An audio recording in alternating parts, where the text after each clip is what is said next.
Lovely ഷോട്ട്സിൻ്റെ ആവർത്തന ചോദ്യങ്ങളിലേക്ക് എല്ലാവർക്കും ഒരിക്കൽ കൂടി സ്വാഗതം.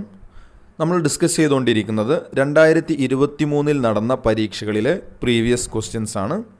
ഏറ്റവും അടുത്തിടെ നടന്ന LDC ഖാദി ബോർഡ് എക്സാമുകളിലെ ക്വസ്റ്റ്യൻസ് ആണ് നമ്മളിപ്പോൾ ഡിസ്കസ് ചെയ്തുകൊണ്ടിരിക്കുന്നത്. നമുക്ക് ക്വസ്റ്റ്യൻസിലേക്ക് കടക്കാം. ഒന്നാമത്തെ ക്വസ്റ്റ്യൻ, ജീവിതരസങ്ങൾ എന്ന പേരിൽ ആത്മകഥ എഴുതിയ കലാകാരൻ ആര്? ജീവിതരസങ്ങൾ എന്ന പേരിൽ ആത്മകഥ എഴുതിയ കലാകാരന് ആരാണ്?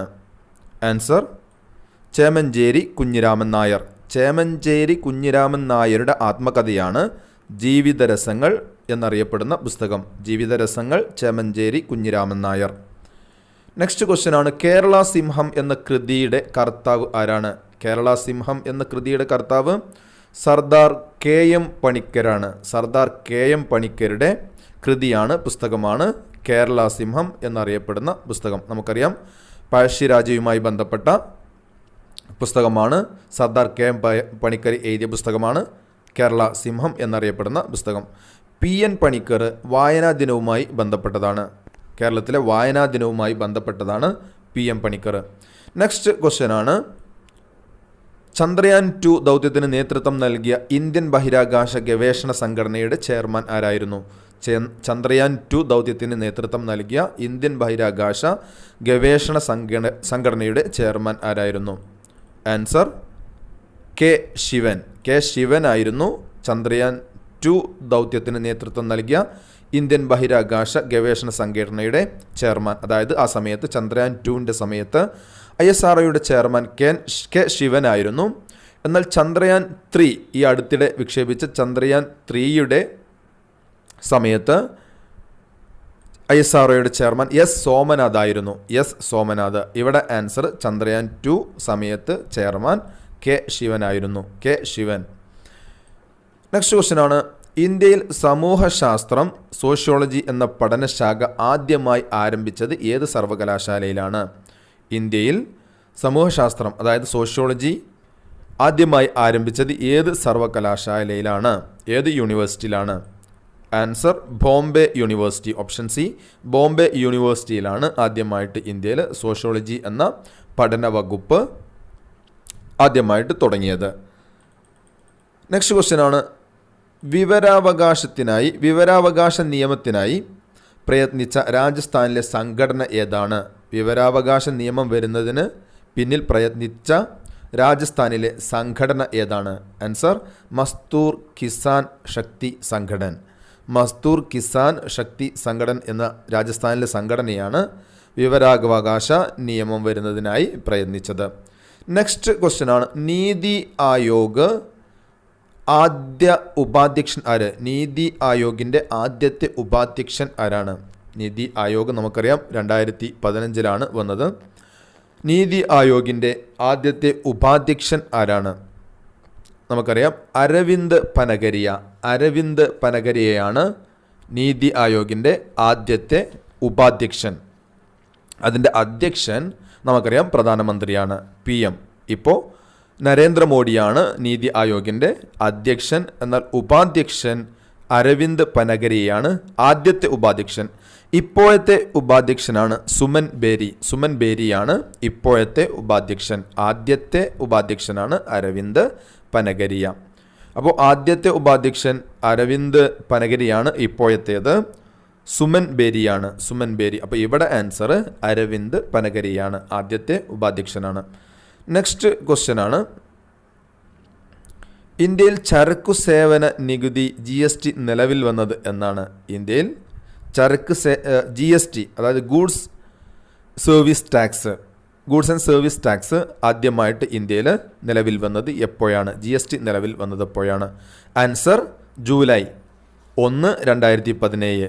ജൂലൈ 1, 2017 ഇന്ത്യയിൽ GST നിലവിൽ വന്നത്.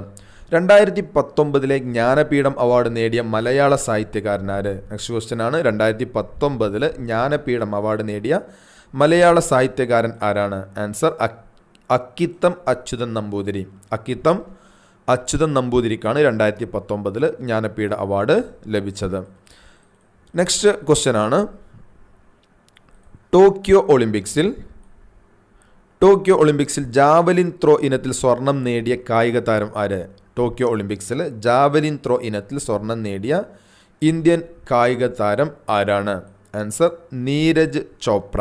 നീരജ് ചോപ്രയാണ് ടോക്കിയോ ഒളിമ്പിക്സിൽ ജാവലിൻ ത്രോ ഇനത്തിൽ സ്വർണം നേടിയ കായിക താരം. നീരജ് ചോപ്ര. നെക്സ്റ്റ് ക്വസ്റ്റ്യൻ ആണ്, സ്കൂൾ വിദ്യാർത്ഥികളിൽ ലഹരി ഉപയോഗം തടയുന്നതിനായി സംസ്ഥാന എക്സൈസ് വകുപ്പ് വിമുക്തിയുടെ നേതൃത്വത്തിൽ നടപ്പാക്കുന്ന പദ്ധതിയുടെ പേരെന്ത്? സ്കൂൾ വിദ്യാർത്ഥികളിലെ ലഹരി ഉപയോഗം തടയുന്നതിനായി സംസ്ഥാന എക്സൈസ് വകുപ്പ് വിമുക്തിയുടെ നേതൃത്വത്തിൽ നടപ്പാക്കുന്ന പദ്ധതിയാണ് ആൻസർ ഓപ്ഷൻ ബി ഉണർവ്. ഉണർവ് എന്ന പദ്ധതിയാണ് വിമുക്തിയുടെ നേതൃത്വത്തിൽ സ്കൂൾ വിദ്യാർത്ഥികളിൽ ലഹരി ഉപയോഗം തടയുന്നതിന് സംസ്ഥാനത്തെ എക്സൈസ് വകുപ്പ് നടപ്പിലാക്കുന്ന പദ്ധതി ഉണർവ് എന്ന പദ്ധതിയാണ്. നെക്സ്റ്റ് ക്വസ്റ്റ്യൻ ആണ്, താഴെ കൊടുത്തിരിക്കുന്ന പ്രസ്താവനകളിൽ കിഴക്കൻ തീരസമതലവുമായി ബന്ധപ്പെട്ട ശരിയായ പ്രസ്താവനകൾ എഴുതാനാണ്. ശരിയായ പ്രസ്താവനയാണ് കിഴക്കൻ തീരസമതലവുമായി ബന്ധപ്പെട്ട്. ഓപ്ഷൻസ് നോക്കാം. അറബിക്കടലിനും പശ്ചിമഘട്ടത്തിനും ഇടയിൽ സ്ഥിതി ചെയ്യുന്നു, തെറ്റാണ്. താരതമ്യേന വീതി കുറവാണ്, തെറ്റാണ്. ഡെൽറ്റകൾ കാണപ്പെടുന്നു, ശരിയാണ്.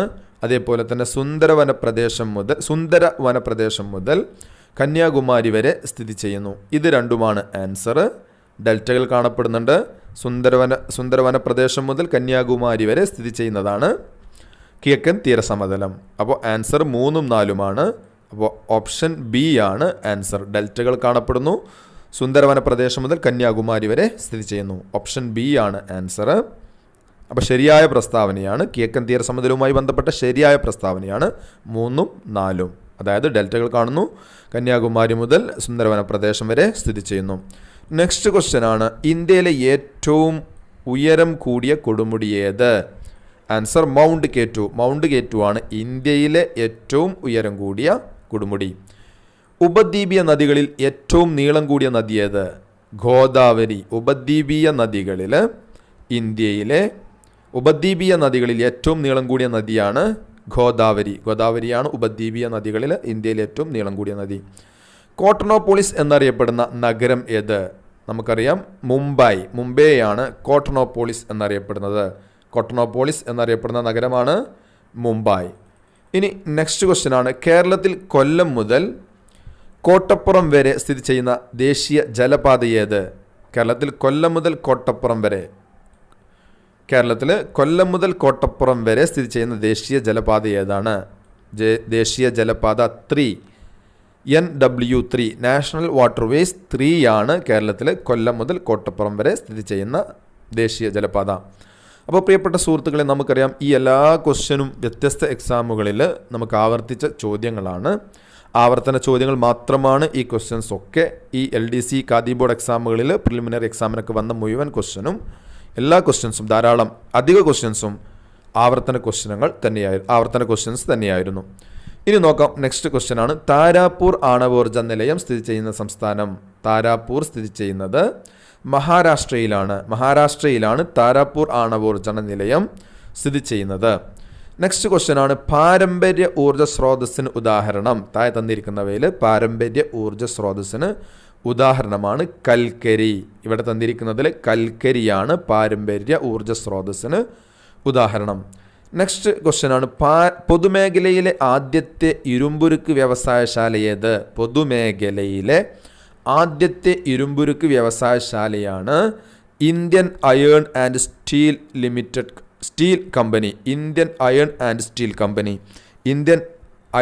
സ്റ്റീൽ കമ്പനിയാണ് പൊതുമേഖലയിലെ ആദ്യത്തെ ഇരുമ്പുരുക്ക് വ്യവസായശാല.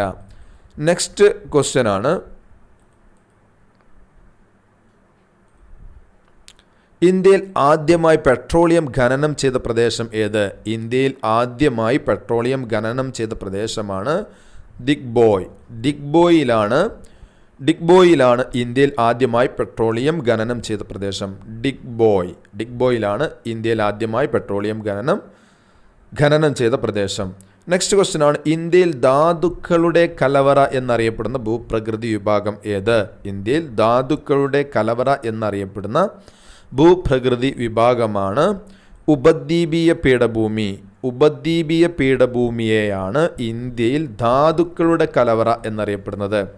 ധാതുക്കളുടെ കലവറ എന്നറിയപ്പെടുന്നത് ഉപദ്വീപീയ പീഠഭൂമിയെയാണ്. അപ്പോൾ പ്രിയപ്പെട്ട കൂട്ടുകാരെ, ഇന്നത്തെ വീഡിയോ നമ്മൾ 20 ക്വസ്റ്റ്യനാണ് നോക്കിയത്. ബാക്കി ക്വസ്റ്റ്യൻസ് 2023 മുഴുവൻ ക്വസ്റ്റ്യൻസ് നമ്മൾ വീഡിയോകളിലൂടെ ഡിസ്കസ് ചെയ്യുന്നതാണ്. ഇന്ന് 20 ക്വസ്റ്റ്യനാണ് ഉൾപ്പെടുത്തിയിരിക്കുന്നത്. നെക്സ്റ്റ് വീഡിയോയിൽ ബാക്കി ക്വസ്റ്റ്യനുമായി വീണ്ടും കാണാം. Thanks for watching. നിങ്ങൾ ചാനൽ സബ്സ്ക്രൈബ് ചെയ്തിട്ടില്ലെങ്കിൽ ദയവായിട്ട് സബ്സ്ക്രൈബ് ചെയ്യുക. കൂട്ടുകാർക്ക് വേണ്ടി ഷെയർ ചെയ്ത് കൊടുക്കുകയും ചെയ്യുക.